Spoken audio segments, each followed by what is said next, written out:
Inclusive, eu conversei com o economista Reinaldo Café hoje, ele falou que é difícil com você fazer um comparativo exato, não porque o cálculo seria diferente, porque ele é bem parecido, mas porque as economias são muito diferentes. Então, o Brasil, você tem um costume de consumo diferente, você tem outras questões que podem influenciar na forma como se é eleita a taxa básica de juros e também naquilo que vai resultar para a inflação. E, inclusive, esse economista disse...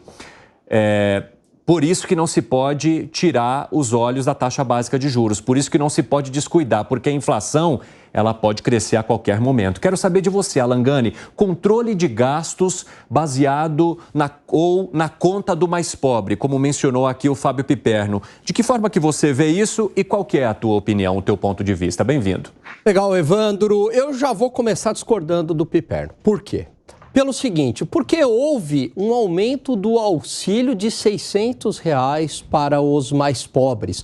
Houve também redução tributária de ICMS, de gasolina e energia elétrica que beneficia principalmente os mais pobres. Então, houve sim uma transferência de renda dos mais ricos para os mais pobres. O Paulo Guedes, inclusive, falava muito sobre isso, no congelamento de salários, do alto funcionalismo público, aquilo que estava na mão do governo federal, de não contratação de novos cargos para aumentar a produtividade no setor.